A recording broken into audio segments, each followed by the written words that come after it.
Okay, just a tiny bit behind schedule, but it's fine. All you have at the end is me. So over to Will for our second and final panel session for the day. Thank you. Yes, thank you, Jack.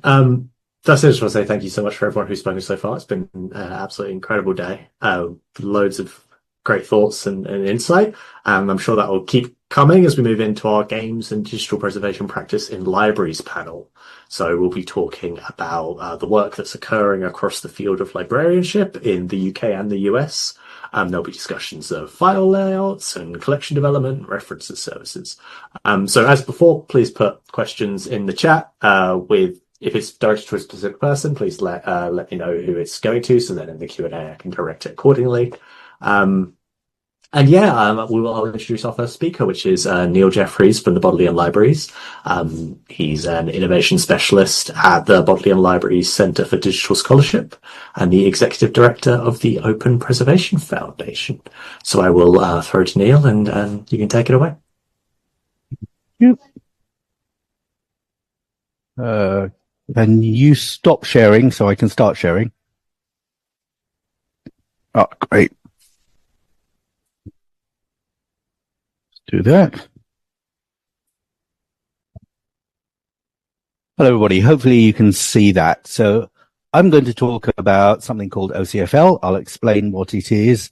I'm mostly going to talk about sort of the technical underpinnings, and then I'll talk about the relevance for digital game preservation.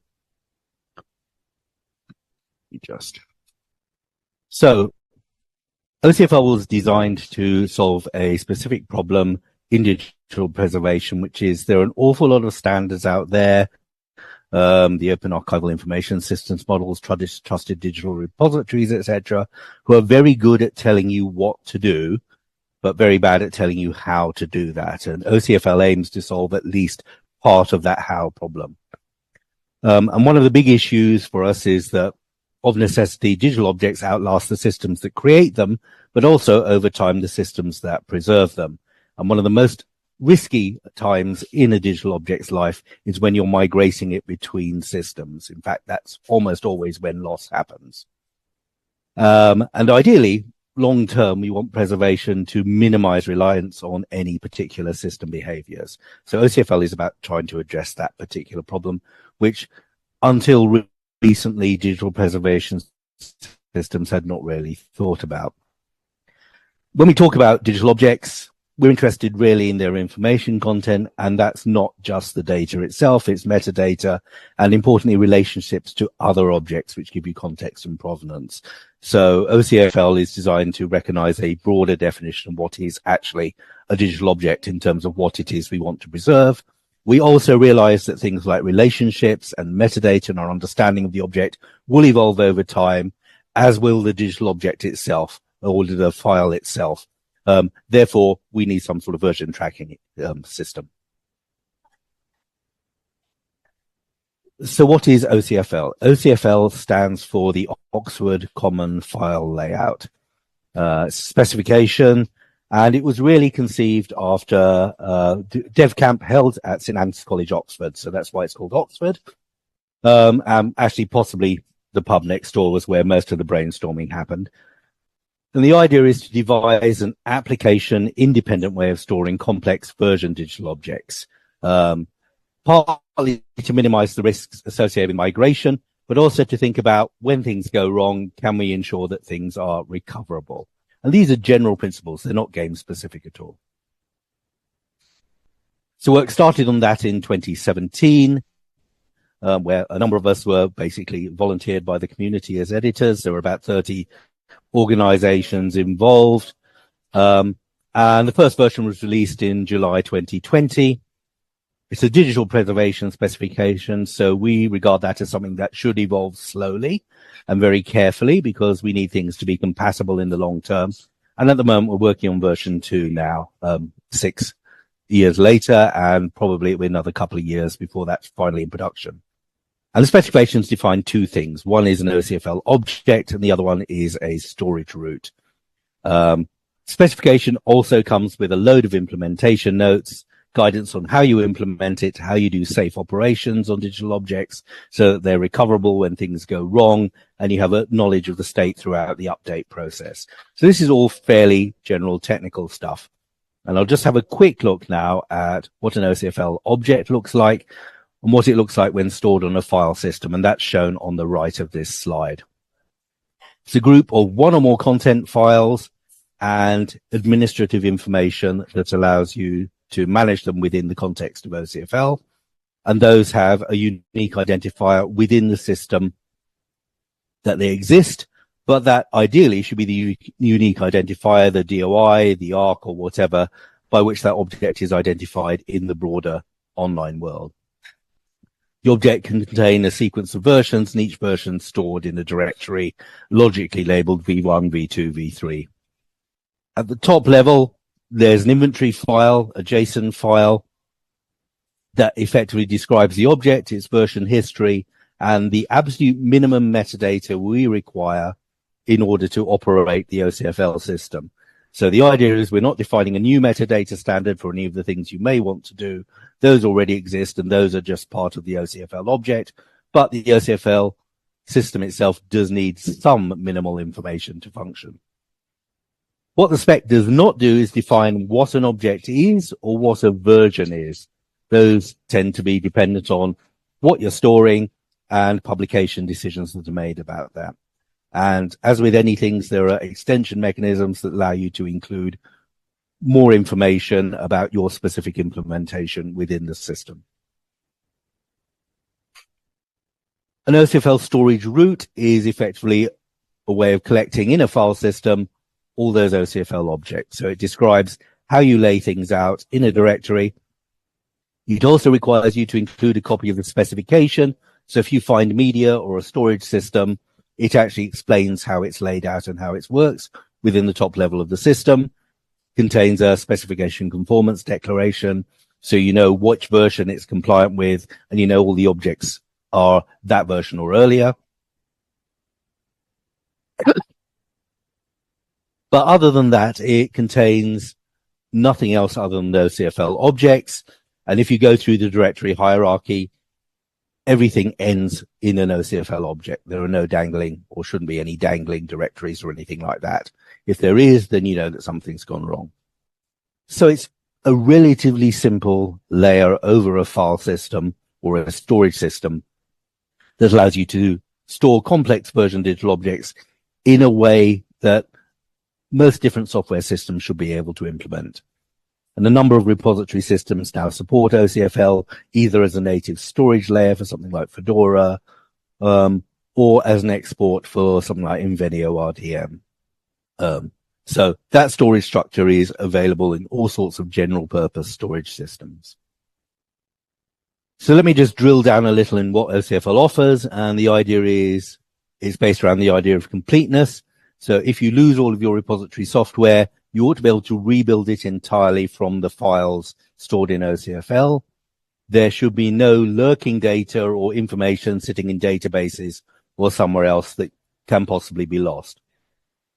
It's designed to be understandable easily by humans with basic file system tools, looking down at the structure to understand how it works. That's why it includes documentation, but also it's fairly easy to work out based on the V numbers, what version is there. The folder that an object sits in is actually, the name of that folder is derived from its identifier. So if you know you have an object based on its identifier, you know where to find it in the system.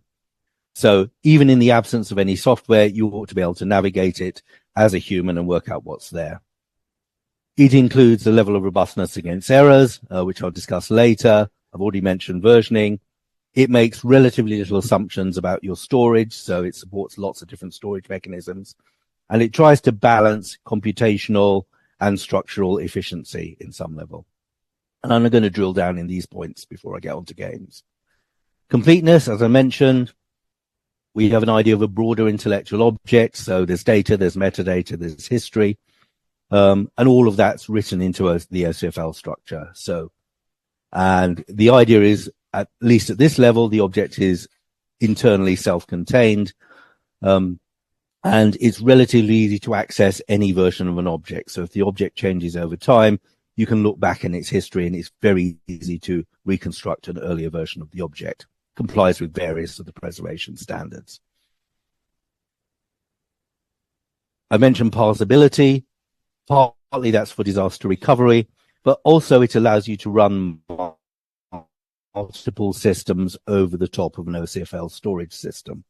So in Oxford, in our repository, we have a single system that puts stuff into an OCFL structure, but we have several systems that can then read from that structure because they all understand that structure and can do delivery, can do analysis, and do other things on those digital objects.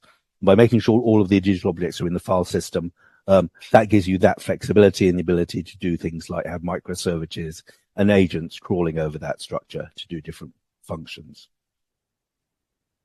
The robustness, OCFL actually describes those digital objects by using content-based addressing. So it uses a checksum or a cryptographic checksum to actually reference that file on disk. If that file is corrupted, then you know it no longer matches the checksum, and you can then detect corruption in the system. This allows you basically use the inventory not just to describe the object, but to validate the object. It is duplicated, so every version also contains its own inventory. So in the event of object corruption, the inventory any version inventory can be used to reconstruct those previous versions there. Excuse me. The other thing is, if you have corrupted data, having worked in data recovery myself, quite often you can retrieve files from the system, but you don't know where they belong. By computing the cryptographic checksum, you can identify which file belongs to which particular object, which particular version.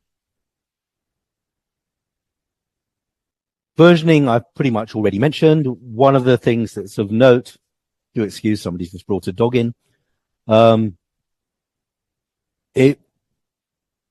supports what's called forward delta differencing. So when a new version of the object is created, we only store what's changed in that new version of the object, and the inventory then refers to all the files that are drawn from a previous version of the object just using pointers in the system. And that minimizes the amount of storage that's taken up, so that makes it more storage efficient. Storage diversity I mentioned. OCFL doesn't make use of any file system specifics like links or anything like that. It assumes you have a basic file and folder function.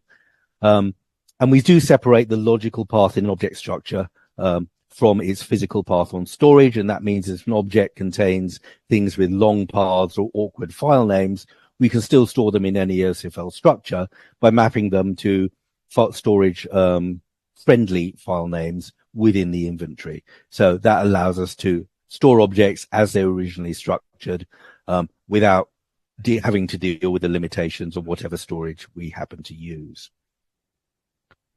Efficiency, I've mentioned the deduplication, but also we chose to use JSON for a lot of the formats because it's very easy to parse, and more importantly, in the long term, it's very easy to implement securely because it's a simple specification.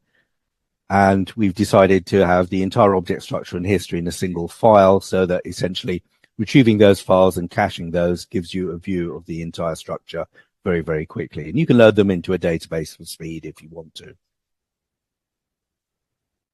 So how is this relevant to game archiving in this particular case? And first of all, I'm going to talk about from the point of view of a game developer, because after having created this thing, various of the editors of OCFL, there are 5 or 6 of us at various times, have been approached by various game companies interested in using it to actually archive their systems. And in some cases, we talk to game archivists, because some companies do actually have an interest in preserving their archives and talking and using it for their archives.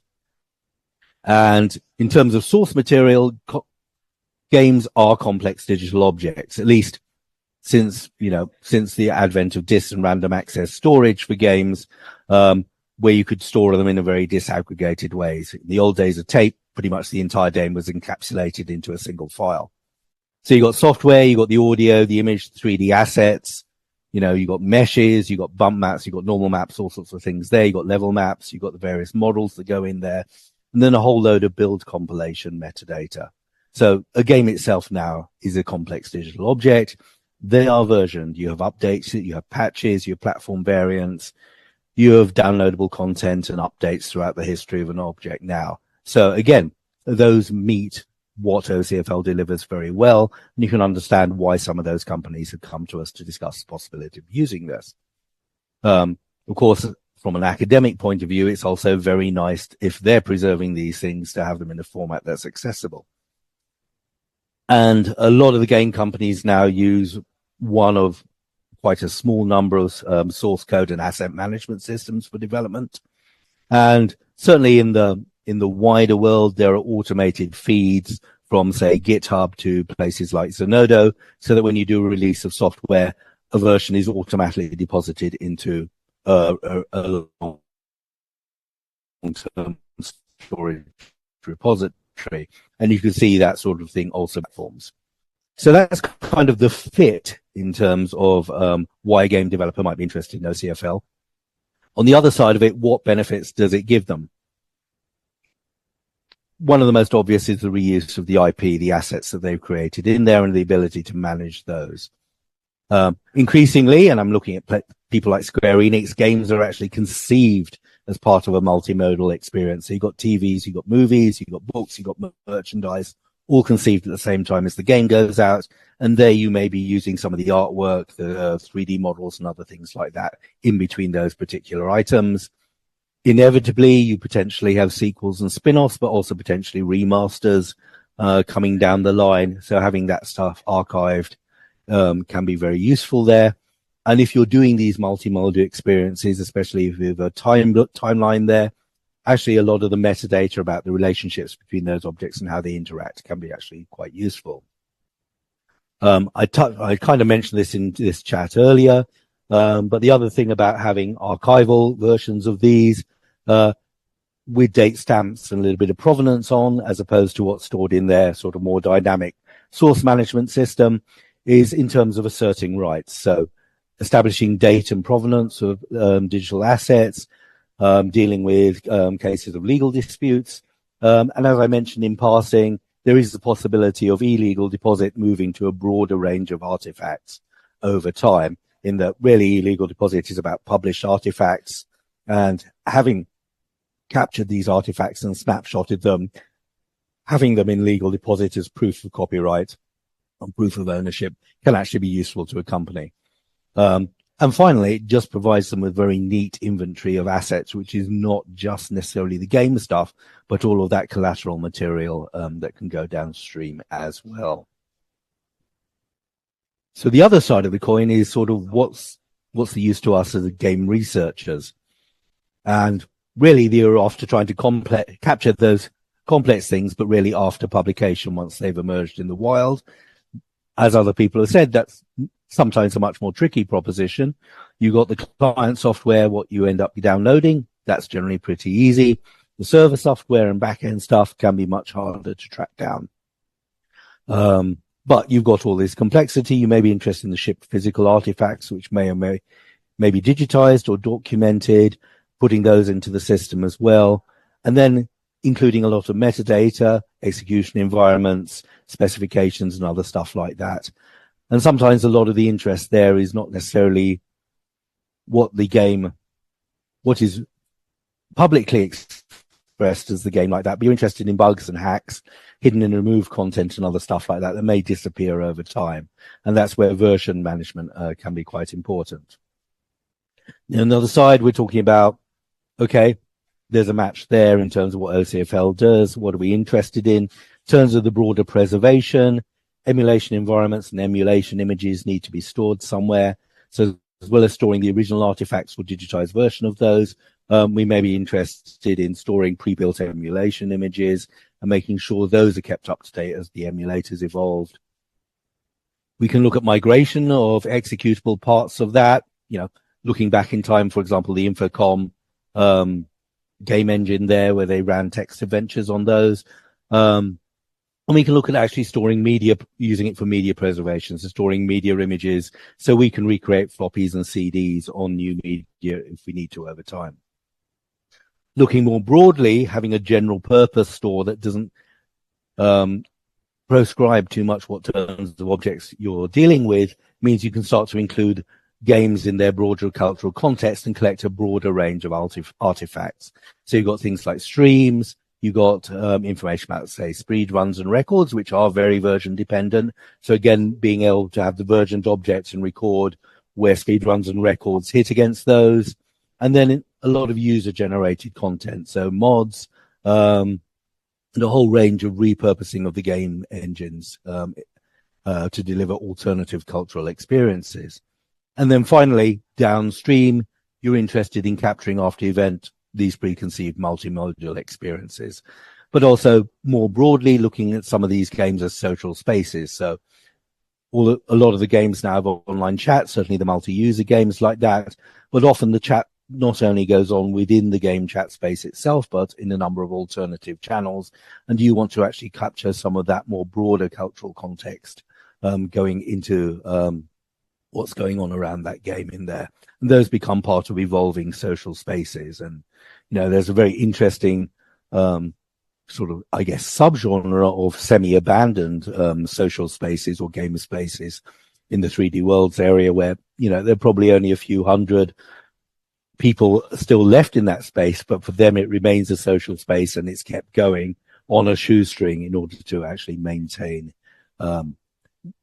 their world as effectively.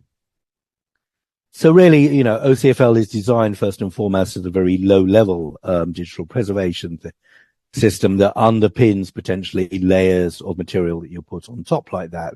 But it does map quite well onto the sorts of things that game developers and game researchers are actually interested in preserving in a broader sense. And then finally, I'll just mention a little bit about what's going on in the next version of OCFL. And really, we need to support a few things from legal purposes. One is to support actually files disappearing. That could be through actual deletion for legal reasons, but also pruning your version history if that's got too complicated over time. And also allowing the fact that if you've written to media, write-only media, there may be corruption, but you may wish to keep using that media. So how do you flag that sorts of corruption? So some of these are now coming in as requirements as more people are starting to use the system. And then there are things like packaging, which allows us to map better onto things like Amazon S3 storage for storing some of those objects. So that distills down really into a method of tombstoning things, a method of packaging, and then finally one of the things is content linking, which actually originally came from physicists at CERN, but now is starting to come from games as well, which says we would like to be able to include items in a new object that are actually stored in an earlier object. And a lot of that is, again, about asset reuse in new artifacts. And that's it from me. So thank you very much. And I'll hand back to Will and stop sharing. Wow, I didn't even have to use my scary signs. Very good. Thank you so much for that, Neil. That was really good. If anyone has any questions for Neil while they're kind of fresh in their mind, feel free to put them in the chat, and I'll just make a note of them. We can come back to them once the other two speakers have done their presentations. But we'll move on now to David Carter from the University of Michigan Library. David is is behind the game preservation at the University of Michigan Library. He's a librarian who also serves as a video game archivist and comics librarian. I said the librarian like 5 times in that sentence. Apologies. So we'll throw over to David and he can take it from there. And yeah, thanks so much. All right. Thanks. So I'm going to do my best to share my screen here. Cross our fingers. We're all seeing my screen. Yes. Yeah, that's all good. Excellent. Okay. Hello, everyone. My name is Dave Carter. I am the video game archivist and the comics librarian at the University of Michigan Library. My email is superman@umich.edu, and you can find the UMCVGA on Blue Sky, umcvga.bsky.social. So let me begin with some brief facts about the University of Michigan's Computer and Video Game Archive. We opened in 2008.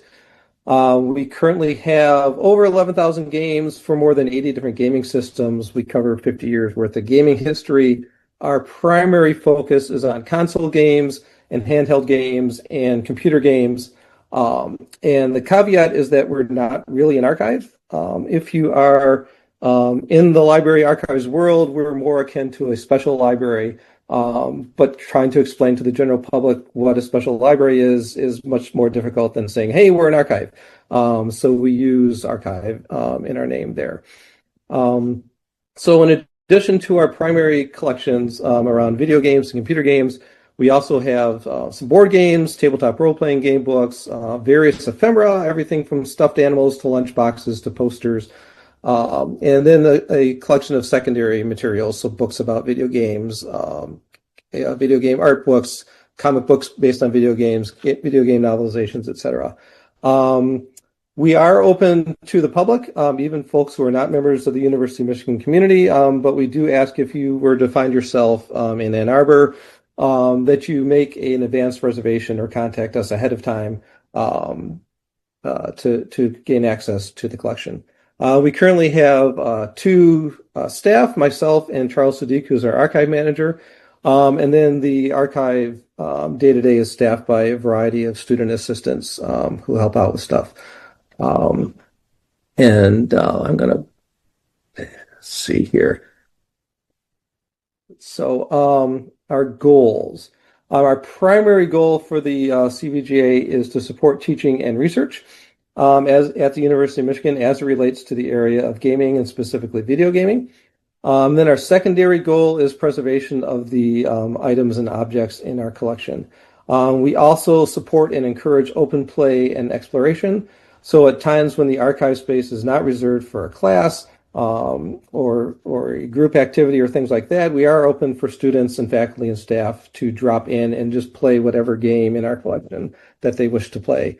In order to do that, we maintain hardware and displays and everything for people to play the games in the collection. Nothing is allowed to be checked out and taken out and used at home.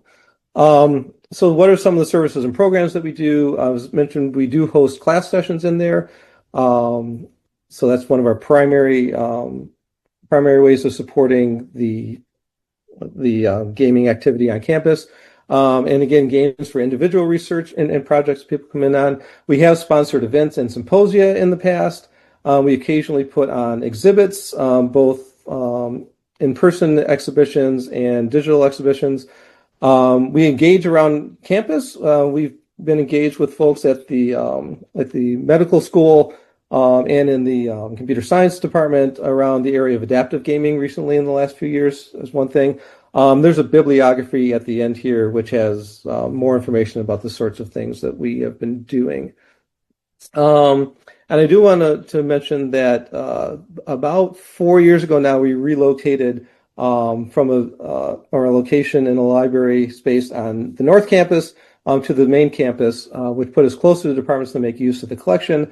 However, that relocation was a bit rough on the collection. Some things did not completely survive the moving experience there. So what are our preservation goals here? So we attempt to preserve the use of original hardware and media whenever possible. I did mention that we maintain gaming stations and original consoles. We have old displays and televisions for which people can hook things up to and play. So we try to get as close to the experience of one would have playing that game as possible.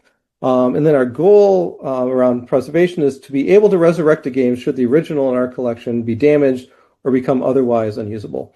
And before I dive too much more into what we're doing around preservation, I want to give a huge thanks to Val Waldron and Kira Verdun. Val was our archive manager up through about 2001 or so. And when the pandemic hit, we no longer had a open space for her to manage. So that's when we took what we were doing, talking about doing game preservation stuff. And Val basically took a bunch of games and computer systems home, set them up in her home office, and started actually developing workflows and and doing production on creating our archive copies for stuff. And then Kira Verdun was a intern that we had a couple years ago, and she developed the workflows that we're currently using for our cartridge games. All right. So what are some of our preservation challenges? The majority of our collection is actively in use, which is people are coming in and using this stuff. And they're sitting out for people to touch on, and they're playing games, and they're enjoying themselves playing games. And that's great. That's what we're here for. That's what we want them to do. But anything that is used stands the chance of breaking. So that is something that there's a tension there between our wanting the archive to be used and our supporting the teaching and research at the archive and our goal of preservation. And pretty much whenever those two come in conflict, using the materials wins out over preserving the materials. Old stuff is starting to wear out.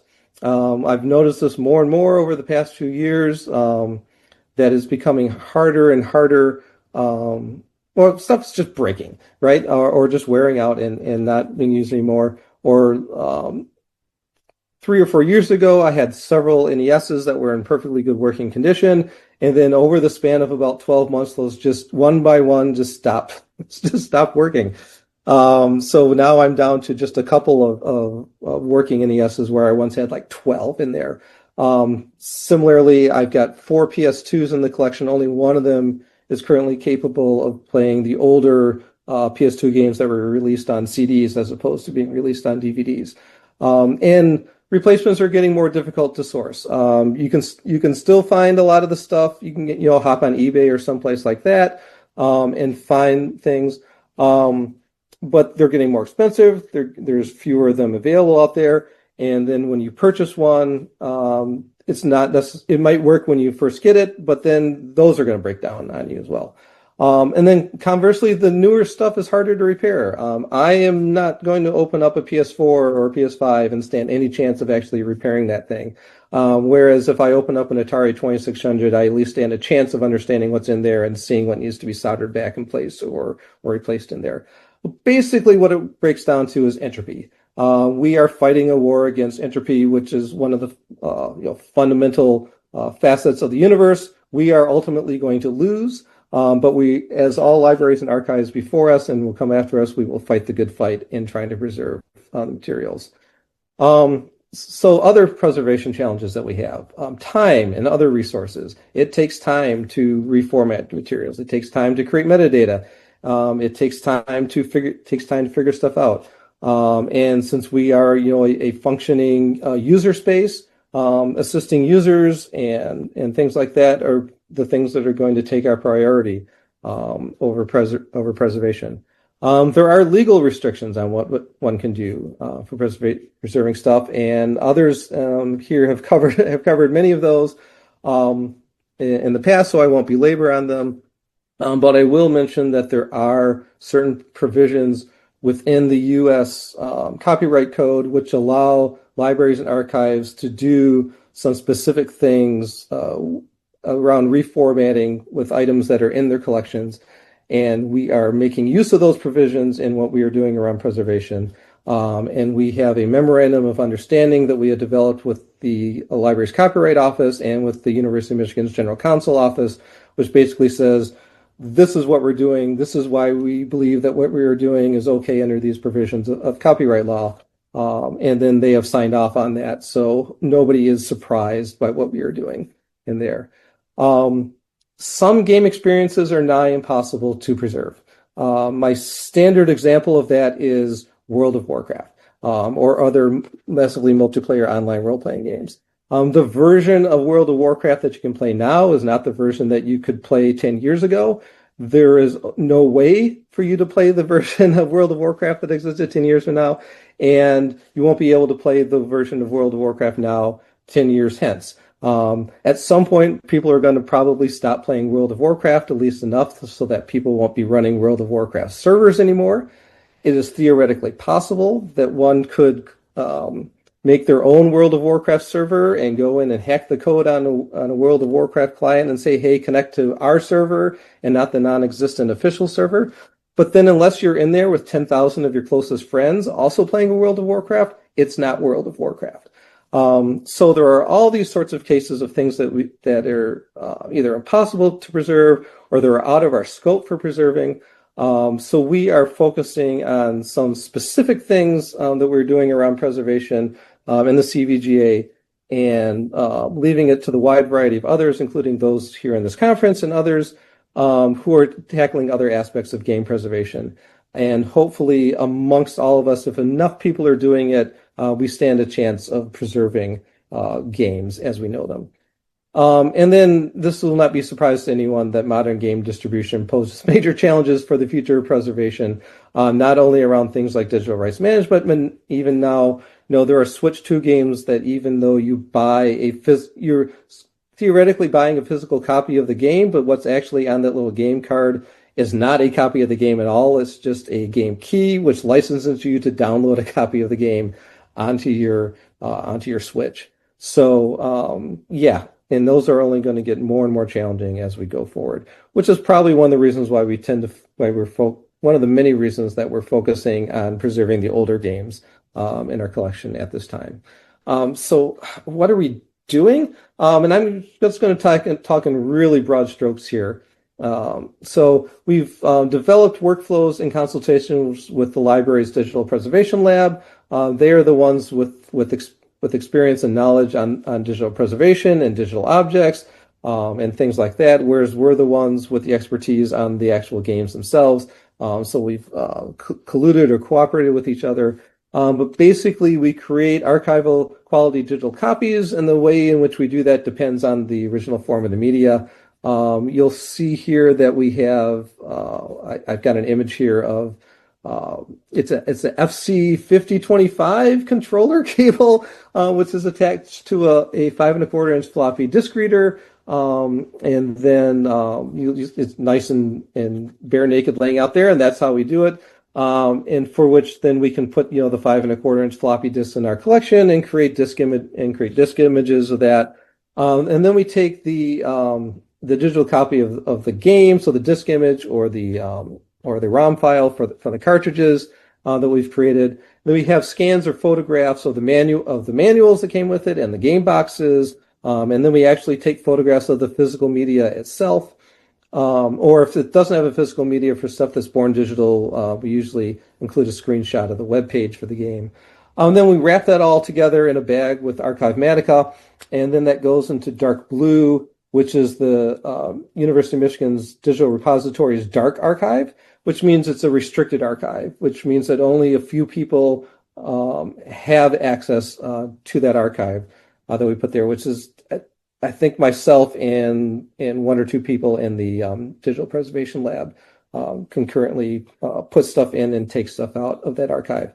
And then we also keep local backups of stuff. I literally have like a drive very similar to this, which has 4 terabytes worth of game files and scans and things like that. It's sitting in a drawer. So we've got the remote storage, we've got a local storage, and that's where we're at for those. We started working with born digital games that we purchased that don't have DRM on them. This is chiefly games indie games that we got off of itch. And then we moved on to doing PC games that were on floppy disks. And those were the sort of things that we targeted as A, doable, and B, that were in most danger of going away on us. Because magnetic media, and I don't need to tell this group about how ephemeral that stuff can be. We then moved on to games for old Macintosh and Apple and Commodore and Atari computers, games on floppies. Then we moved on to CD-ROM games, and currently for the last couple of years we've been working on older cartridge systems, your Nintendos, your Segas, and that ilk of them. Some things it's just some random stuff here on this page here. In going through all these old games, this required us to touch all these games and to test all these games. We have 11,000 games in the collection. Those aren't all being used all the time. Many of the games that we touched had never been played in the last 10 or 15 years. And so we were discovering stuff that, while that worked when we first added it to our collection, they were no longer working. But what we found is that window cleaner is great for optical discs and cleaning them off, and using rubbing alcohol on the cartridge contacts. That can solve a lot of the issues and resurrect a lot of the games. Probably like 95% of the games that weren't working when we initially plugged them in, take a little rubbing alcohol, and suddenly they're working again for us there. And then there's also the question of repair versus replace. This is especially important for our older gaming systems. The hardware systems that we have. We have to balance the costs of taking time to repair something versus just purchasing another version of things. And as I alluded to before, as time goes on, replacing is going to become a lot harder, and we're going to have to move much more to repair when we can. There's a link here, and I will put a link to these slides after I finish talking. I'll put that in the chat so that you can refer to all these sickeningly long URLs that I have in here. But both Val and Kiki wrote up blog posts about what they did when they were doing stuff, if you want a little more details about what we're doing around digital preservation. And that is kind of wraps me up at the end of my formal presentation. I will, of course, be entertaining questions. If you want to know more about us, there's our website there. We have a blog, we have a games research guide, and we're on Blue Sky. And then there's about 3 pages of bibliography here. Again, you can follow the links when I remember to put the link to my slides in the chat there. But if I recommend to you the very first article on here, which is an academic article that a colleague and I wrote for the Art Libraries Journal. And then the very last thing on here is a podcast that I did last year. I was a guest on the Video Game History Hour where we talked a lot more about what we do there. And that is the end of my formal presentation. So I will stop sharing. Brilliant. Thank you so much, David. And I'm gonna plop the URL for my slides in the chat there for people. Oh, thank you so much. I will also give also a recommendation for that episode of the Video Game History Hour that David did with Phil Salvador. It's an excellent listen if you'd like to hear more. Right. So for our last speaker for this panel, I will pass over to Michael Day from the British Library. Michael is a digital preservation research and services lead at the BL, and he's worked there since 2013. Today he's talking about working with legacy media. So I will go on mute, and Michael, please take it away. Hello, I hope you can see my presentation. I hope you can hear me okay. If not, somebody should let me know. Okay, as said, I'm Michael Day, and I've worked at the British Library for, 13 or so years now, and I'm part of their digital preservation team. A lot of the work I'm going to describe today is done jointly with other teams in the library, so I'll try to pay credit to them when I get to them.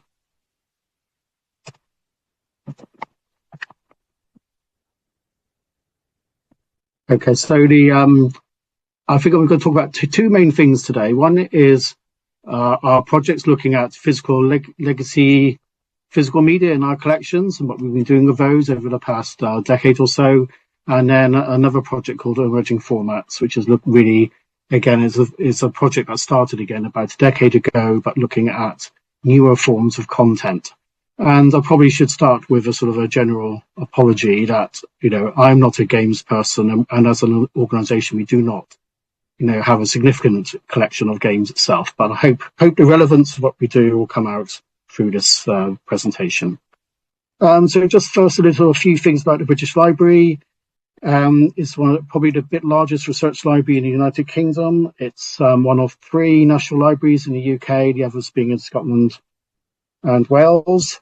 It's a legal deposit library, which means it has the right to collect published material under legal regulations. It approximately has something like, I think we claim to have 170 million items. I've no idea what that means. So that includes digital and physical.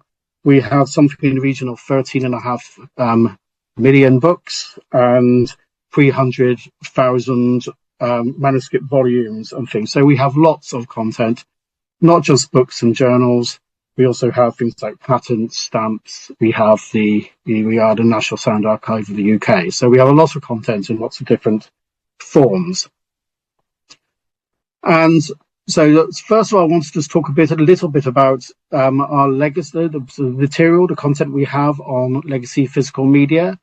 And primarily, we're talking here about stuff that has come to us as published content. So that doesn't mean we have every single file, physical media format in the world. We have mostly stuff that's provided by publishers. So that tends to limit the types of formats we receive or have received. But we receive them in various ways. So some of them have come through our traditional legal deposit purposes. So some items, books and journals in particular, come with discs attached or have little envelopes on the cover. So typically these are computer magazines, music magazines as well, though that's a separate question for us. They come with media attached to them, and we have a lot of this content that's entered the collections of the library over the past 30 to 40 years. We also have purchase content. For a long time, we still do a interlibrary loan operation called British Library on Demand. And over the years, we purchased a lot of content, which again, we would aim to loan out to other organisations within the United Kingdom. So that includes things like lots of conference proceedings, things are published on CD-ROM and stuff over, in the past. Before we had the deposit for what we call non-print works, which came into force in 2013. We also would voluntarily receive content from some publishers. So publishers would work with us to provide us with content, and some of that content did arrive on physical media. When stuff arrived in the library, it wasn't always handled consistently because the rules changed and cataloguing rules changed over practice. So a lot of this content is hinted at in things like notes fields in our catalogues. They're not always consistently searchable, so it's actually quite difficult to find out concrete information about what holdings we have of this content. We didn't record that at the time it was received. And because of the cataloguing practices that have changed over time, we probably record stuff like this better now than we did, say, 30 years ago. We also had lots of content which was stored in reading rooms, and it's actually still stored in reading rooms, mostly in London. And but the hardware that was used to interrogate it in reading rooms has basically become obsolete over the past 20 years or so, and has not been replaced. So we have a lot of discs which are actually physically stored in reading rooms, but no means to provide access to them. So the types of media we typically have, a lot of them are floppy disks. So I think the majority will be 3.5-inch disks, but there's also a good number of 5.25-inch disks. The bulk of them are optical. I think probably mostly CD-ROM or other CD products like writable and rewritable CDs. We have quite a lot of DVD-ROMs used for publishing, particularly things like patents later on when they were looking for increasing capacity of publication media. We do have other carriers. I know we have some digital content on compact cassette, but they're quite small and we haven't really looked at those in detail yet. So we sort of left that stuff for now. As I said, the types of content is quite varied. It includes things like the cover discs from computer magazines. There's lots of e-journals were experimentally published on CD, particularly in the past. Conference proceedings often were only issued on CDs. We have lots of those. The government publications. There's some database type materials. There's some music CDs in particular, which had some kind of hybrid, tracks on it which you could interrogate via like a CD-ROM, and hinting at the fact that there's, the catalogue records are insufficient and we don't really have a delivery mechanism for reading rooms. There's no easy way of making this content available at the moment. I just want to hint at another collection we have, which is Personal Digital Archives collection, which also contains quite a lot of content on physical media. This is not part of our wider project in terms of looking at this particular type of content. I just wanted to point out we get physical media collections in other parts of the library, some through heritage acquisitions, sometimes in this case from the collections of individuals of, say, famous politicians and scientists and things. So we try to address this in one of several ways. So we established a project which we called Flashback back about 12 years ago, and this is a proof of concept project, really trying to work out the scale of the challenge that we had, because at that time we had no real concrete information on the number of physical media items we had in the collections. And we still have only an estimate that we estimated there was around about 100,000 discs in our collection. And given that we were not actively necessarily collecting these things, that's a lot of content to have just by accident. We also then investigated how we would capture disk images of floppy disks and CD-ROMs. So we developed workflows and tested them for the capture of image files from these disks. So a way of stabilizing the content on the disks themselves, so that the digital form of the items will outlive the disks themselves, which will continue to decay slowly over time. We also, because we wanted to think about the whole of the end-to-end process, we also did some experimentation with emulation. So in the first phase of the project, we looked at a relatively small number of items. I can't remember the exact numbers, around at most 50, I think. But we did try to run them within the emulators provided by the University of Freiburg teams, which was initially Emil, then I think it's called Easy. And we were able to find some kind of way of delivering a lot of the content we had in some suitable form through those emulation services.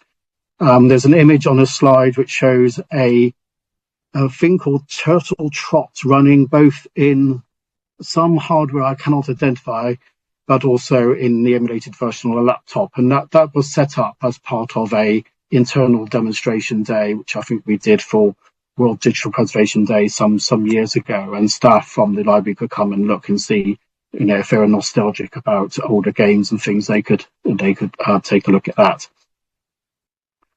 We also, as part of that first phase, we also collected a lot of hardware, and this is primarily to test the emulators. So if we could, rather than just looking at the emulators and go, oh, that looks broadly right, we wanted to, where we could, get working hardware so we could actually, at least to our own satisfaction, know what the differences were between what the physical, the item running in original hardware would be compared with that in the emulator. In terms of the emulation, as I say, we have a few examples. I can't really demo them today, and I don't have facilities to demo them at the moment. But we did if we are doing a longer talk at the time, we could talk about these different platforms which we used. So the first one are these 5¼ floppy disks, which is educational software. This is software designed for something called the BBC microcomputer, the BBC B. So this was software distributed in the 1980s and early 90s, maybe, for schools in the United Kingdom. And so we, have used some BBC B emulators to try to explore that content. The example on the right is I suppose an early from Hypertext, but it's a CD built for a Macintosh, which is on Robots by Isaac Asimov. And then the third example is a computer biodisc, which is a cover disc from a computer magazine March 1998.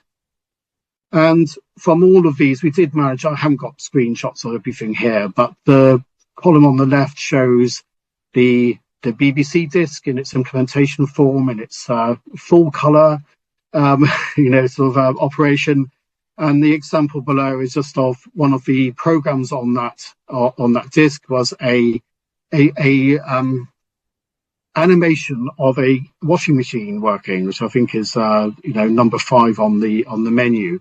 And again, it just showed you completely how a timed version of how a washing machine would work as part of its educational resource.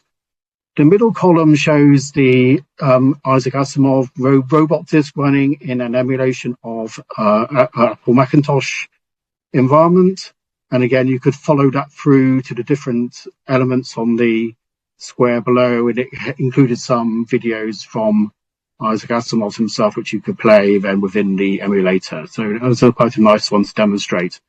The computer via a disk was a little bit more mixed, but again, you could open the disk and you could run some of the software there, but the software available on computer disks were often, not complete versions. They were like samplers, or they wanted you to spend money to buy a fully functioning version. So a lot of that stuff, will only work to the extent that the disk will work. It won't do anything else. So it was interesting, as part of our proof of concept, it was quite nice to demonstrate what we could do with them. At one time, we had our hardware set up in like a little computer lab. We currently had to pack this away, but it looked quite impressive, and colleagues always enjoyed visiting our spaces in Boston Spa in Yorkshire, which is where we store this collection. Hopefully, at some point, we may be able to display some of this kit again. Getting it back into use is not that straightforward. A lot of this stuff we wouldn't probably recommend you plug in. So we have lots of obviously safety and things to take into account before using this stuff. But as a sort of visual aid to the history of computing, it is quite nice. The bits we haven't really done in the project, I should say, we following these proofs of concept, we did set up a content capture service. So we have started to reduce the sort of try to produce disk images from those 100K estimated physical media items, and we set up a couple of workstations at Boston Spa to start producing disk images of that content. And as I say, I think we currently have got to around 71,000 disk images have been created, but most of that work has been paused since the cyber attack the library suffered in 2023. So a lot of this work is on hold at the moment. And we also haven't really done anything concrete in terms of trying to integrate this work with what's going on in terms of the catalogues and access to the reading rooms, which is unfortunate. But as I say, it's just where we are. This is going to be a much, much harder nut for us to crack. So the second thing I wanted to talk about was a project called Emerging Formats. This doesn't just involve the British Library. This is a project of the legal deposit libraries of the UK. And I'm not going to go into a lot of detail on what legal deposit is and stuff. You can always read my slides if you want. But basically, the British Library is one of 6 UK legal deposit libraries, which also includes, the Bodleian Libraries as well. So I'm sure there's lots of expertise in Oxford on this as well. Legal deposit doesn't cover video games. It does cover lots of other type of published content. And we, as I said at the beginning, we do have many thousands, if not millions, of examples of some of this content. But it also didn't cover digital publications until 2013. So the Legal Deposit Libraries Act was passed in 2003, and it took 10 years for the regulations that underpin our collecting abilities under that act to be issued. So we've been collecting digital content since 2013. We have mostly focused on sort of content like e-journals and e-books. We have the UK Web Archive. There's also, we continue existing arrangements with the Ordnance Survey, so we collect geospatial data. We also have done some work on some music scores, which have separate, different formats to e-books. One key thing about NPLD content, as we call it, is that it's restricted to users that come on to one of our sites, so in London or Yorkshire. So it does mean that when we're trying to think about delivering content, we're largely thinking about delivering it on site to our readers in reading rooms. As part of this sort of general context of NPLD, the libraries collectively are very interested in trying to keep up to date with what publishing trends are happening and whether legal deposits should be thinking what legal deposits should be thinking about in terms of new forms of publications to collect. And so from about, well, it was from 2017, the Legal Library set up a project called Emerging Formats. British Library, I think, took a lead on this, at least to start with, and spent some time looking at types of content we described as ebooks published as apps and web-based interactive narratives. So I'm going to talk a little bit more about some of those. I hope I've got time.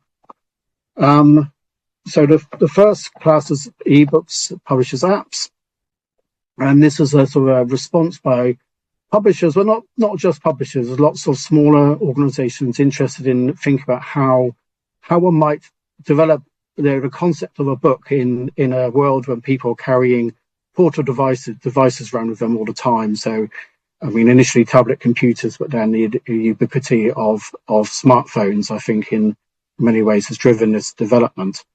And so the apps themselves are sort of bespoke software programs. They tend to be designed for a particular ecosystem and particular devices. So you typically have these things running in one or other of iOS or Android, depending whether your device is running Apple or Android. And they tend to package things in things like a IPA file for iOS content. So that, again, I'll return to this briefly later on. So as a project, we selected a relatively small set of resources, and then we looked at some of those apps in detail, trying to work out what their unique features were, what parts of them could potentially be preserved if they could, and which parts could not. Some of these apps are relatively, traditional looking in terms of what the library would aim to collect. So there's a dictionary of Welsh language here, which is a project of the University of Wales. And so again, that's like a searchable portable version of of the Welsh dictionary with English translations as well. And again, so it's a good example of the types of works which migrate to apps. Dictionary ones being quite important. We also looked at some more, these were specifically iOS based apps. So from a company called Touch Press, we looked at a product called The Wasteland, just based on the T.S. Eliot poem.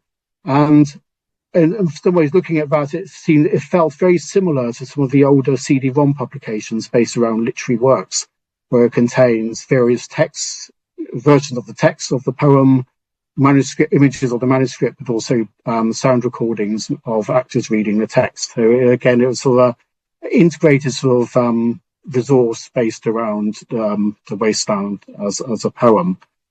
There's also the solar system, which is again a sort of educational sort of version of trying to understand the solar system. So it's quite interactive in its form. That's a sort of typical thing about these apps. They tend to be more interactive than typical ebooks. And then we also looked at an example of a child's focused app, which is Goldilocks and Little Bear, which is a version of the Three Bears fairy story. We're featuring Goldilocks, but the way the device worked was that you could, if you inverted the device on its head, you turned it around, you got two different narratives from different perspectives, one from that of Goldilocks and the other one from that of Little Bear. So you could switch the narrative in the story. And there were other interactive things, depending, you could shake things or move things to, for example, stir the porridge and stuff. There were various interactive things designed, within that, that app. And that's as an example of how short life these things have. That app is no longer available. The publisher Nosy Crow no longer publishes any app-based stuff. It's mostly paid publishers in print now. So that's sort of an example of something that's gone away and quite hard to recover. The other two apps mentioned here are still available in some form. So apps come in a format known as IPA. These are the iOS and the Apple ones as IPA. There's a similar app format for Android called APK. They can be interrogated to some extent. For example, they often just the container is just like basically based on zip. But once you start digging any deeper, they're impossible to penetrate. And suddenly iOS-based ones tend to be impossible to reverse engineer, either if it's legal to do so. So it's sort of one of those things you might be able to work out some of the files that are listed within it, but they're actually very, very difficult to know how you might preserve any element of this into the future. You can keep the file, but you have no means of understanding what's in it. So that does form a big challenge for preserving this type of content. As part of the same project, we did look at some alternative ways that things were being delivered at the time, and one was through apps, and so this was through something through web technology. And so we looked at a series of examples of web-based narratives which were designed for use on, again, portable devices, mobile devices. And again, these all had various elements of interactivity based on use of the device camera, the orientation of the tablet. Sometimes they link to external resources and things like that. And I say I've got some information there which I will gloss over at the moment because I'm very short of time. So following this sort of work on these emerging formats type content, we have continued some of that work. We're looking at other resources. So there's a game called 80 Days, which our colleagues in the contemporary British and Irish publications teams looked at in detail. Another app called Cartographer's Confession.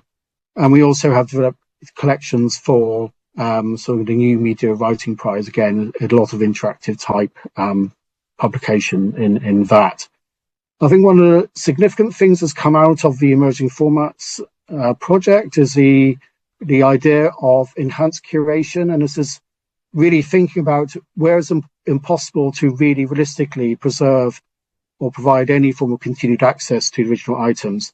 I mean, even with some of those app contents, even if you have a tablet, you still need to be running an old version of the iOS operating system to be able to interrogate some of these apps, which again is a security nightmare. So there's all sorts of issues around this.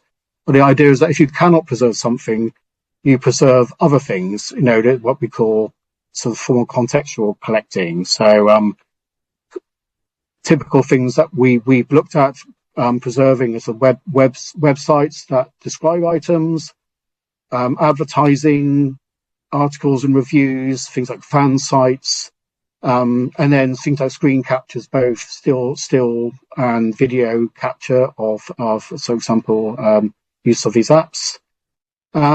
There's a reference to a recent-ish project which we did at the library, looking at defining some of this in more detail. Also, we in 2023 ran a digital storytelling exhibition.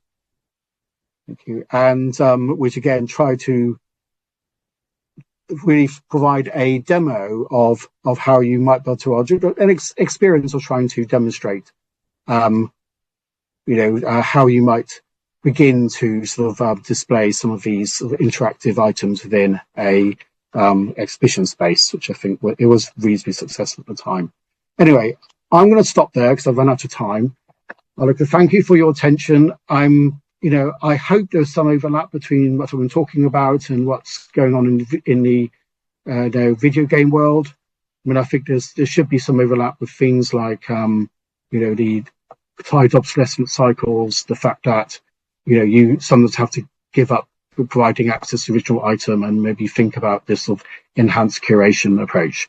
So I'm going to stop sharing there since I've run out of time, and I'd like to thank you all for your attention.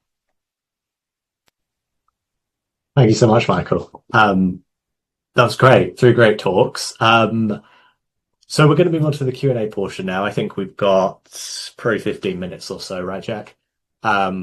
To kind of field any questions. If anyone has any questions they'd like to pop in the chat, please feel free. If not, I'll kick it off with one that's for all three of you, for Michael, Anil, and David, if you guys wouldn't mind coming on camera for the recording.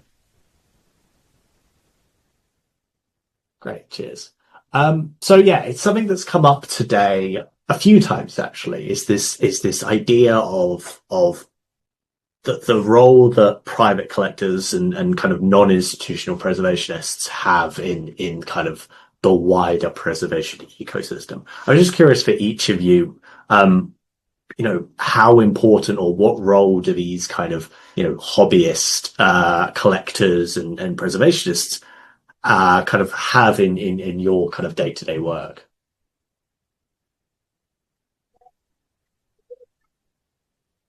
Okay, I'll start off, and I guess I can take a little bit. Jack could equally talk about this. But partly it's very interesting in terms of getting stories, lived experiences, and that sort of thing. When we put out artifacts and actually have people talk about their experience with them, their memories of them. So that can give you a lot of context about that. But I think the other thing to point out is really, it's fair to say that libraries started collecting this stuff rather late in the day. And therefore we rely quite heavily on, other people's collections or, other sources in order to actually get hold of this material. It's fair to say that a number of the items in the Bodleian came out of either my attic or my father's attic. So, libraries are quite late to the game and stuff like that, but tech people tend to be chronic hoarders as well. So there tends to be a lot of old stuff around there. And part of holding the events is actually to get people to come out of the woodwork, get them to tell their stories, but also see if they've got any stuff that's of interest to us, if they want to have a clear out or other things like that. So it's very useful because we started so late in the day to actually be able to leverage their experiences, their expertise, because they have these things, which means they know how they work. They've actually used these things in anger, and we do not necessarily have all of that stuff on tap for us. So it's very, very useful to be able to tap into those people. Also rebuilding, repairing old kit and things like that. With the best will in the world, you want people of that vintage who actually know how those things work in order to be able to do that. Can I just weigh in because I'm, in the same context as Neil. So yes, it was really, really exciting to have Melanie in the keynote talk about how much of their incredibly kind of formal and professional and now large scale project started with stuff that random members of the team had lying around. Like that was really salutary. But just wanted to flag that. So there is the History of Computing Institute at Swansea. They actually do road shows with some of their old kit, including BBC Micro, like the one that Michael mentioned, which we also have one at the Bodleian. But they do kind of road shows which are explicitly about kind of come and have some time with the nostalgic hardware, but also bring your stuff to donate to the collections. And I think there's been a real kind of organic snowballing there. But yes, I'll shut up. It's not my panel. Yeah, I'll just say about half of our collection was donated to us by people. I was cleaning out my basement and I found these things and I didn't know what to do with them, so they contact us. And that's especially important for a lot of our older hardware, is accessing that as well. The other way that we've leveraged what hobbyists have done is in our imaging workflows. I'd say 90% of that, we're using tools and stuff that was developed by the hobbyist community. I had an image of a Sani cartridge imager on there, which is it's this guy who makes them in his basement in his spare time and puts them up for sale. That's how we've acquired the equipment that's allowing us to do stuff. And then all the software that we're using to do that and referencing checksums to make sure that the copy that we made is a valid copy. So yeah, we are heavily involved, especially in our preservation efforts. And if you look at the blog post that Kiki wrote about doing stuff, she came from an archivist background, and learning to lean on the hobbyist community. She said was an eye opener for her in developing the workflows that we use. So yeah, we couldn't do a lot of what we're doing now without people who have been interested in this outside of academia and outside of libraries. Yeah, I mean, I'd say it's a similar story to in the British Library as well. Certainly in terms of collecting the hardware, we actually asked staff if they had spare kit. They had the old kit, and they would be willing to donate it, and they did donate it. And once we had some, and then did demos and things, other people said, "Oh, I've got something like that hanging around at home. Would you like that?" Or whatever. So we did certainly collect our hardware through sort of informal networks, through donations and things. But they were quite useful for outreach. So our BBC, for example, has been on the road in exhibitions. So I think it was in Great Yarmouth last year, illustrating a Mallory Blackburn exhibition, which was a smaller exhibition held there. And so we do use them. Some of our kits has been used in some of the library's own exhibitions and things. So I think we have tried to use this sort of work we're doing on both emerging formats and our sort of older legacy content as a means of reaching out to people outside the library. And I think that's sort of an important part of what we should be doing. There's also one other thing when it comes to the emerging format stuff, often working with the producers who often are as mystified about preservation things as we are. Is it provided them a sort of a way of to talk to us, because when they put their product into an ecosystem like the App Store, they don't really have a copy of that either. They only have their source files and things. So again, it's useful to build those communication things. Yeah, terrific. Any other questions in the chat? If not, I have one that is quite personal to me. Which was just directed to Michael. What would it take for there to be a video game legal deposit? Like, what's the greatest obstacle in developing that? I cannot talk to all of these, but I think one of them would be extending the deposit would implicitly either involve more funding or reducing our activities on some other form of content, which is a perfectly valid question. I think we've always tried to portray things that we are one of several organizations working in this space, which is why we focused on the maybe more literary side of the emerging format stuff. And then things like the BFI have an obviously more central role in the UK in terms of thinking about the video games industry and what comes from that. I know the BFI have done some reports on what could or should be done about it. There was one, 5 years ago, a report published. So I think we would probably not, whether that's legal deposit or not, but as really thinking about a national strategy for preservation of games, which again, I think we could be involved in a conversation. But as I say, legal deposit discussions basically start with government. And I think that's, do we want to go there? I don't know. I think we should. I think the stuff we do already is interesting. So, but yeah, I don't know if that really answers your question, really. But as I say, no, it needs political will. But there's other organisations also involved in the UK. Of course, yeah, absolutely, yeah. It's the same question I would pose to the BFI as well. So I just wanted to hear your being inside the BR. I was really interested in what your perspective on it is. So that's brilliant. We actually have a question for Dave from Anne, who says, do you do any information sharing with video game or industrial museums in the area, which also have to manage this tension between maintaining usable/working objects and preserving them? We have found industrial museums to be a useful resource, even if the subject matter of our collections is quite different. Thanks for the question.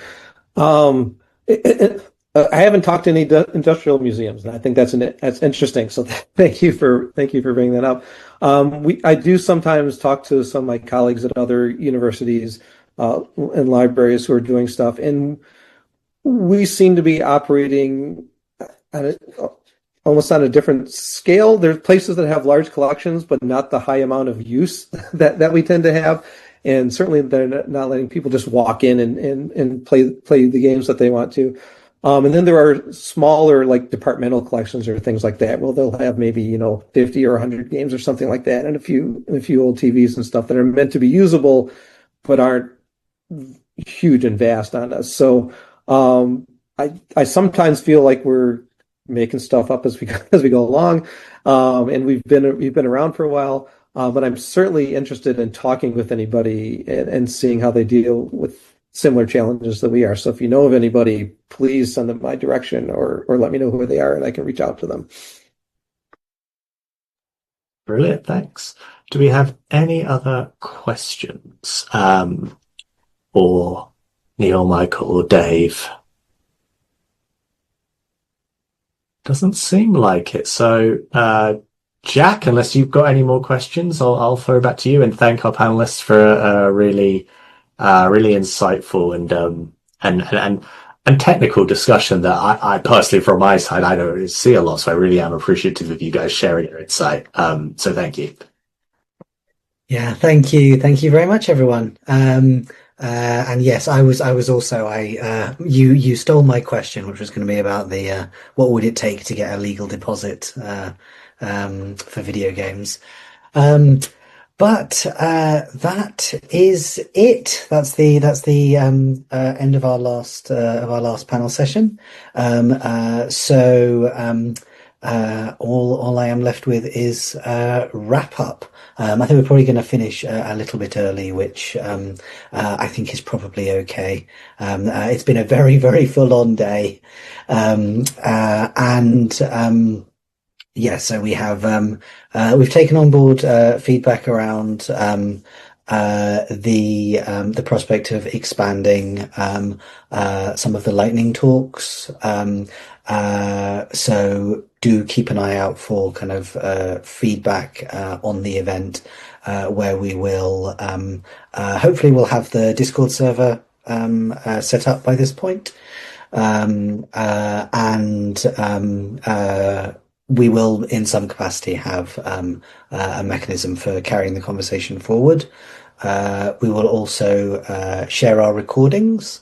Just a reminder that if anyone didn't want to be recorded, then do let us know before we share the recordings.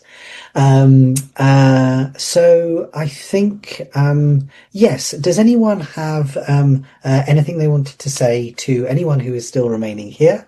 Like, do we have any questions for anyone from the lightning talks? Anyone who, they missed a chance to ask a question to, or if anyone has any kind of general thoughts or reflections on the day itself.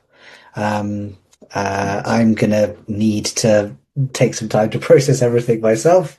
But I hope we'll all agree that this was a really, really interesting set of talks. I'll just pause for a second if anyone does have anything they wanted to say. Thank you, John. Thank you so much for joining us. Fantastic. Okay. Yes,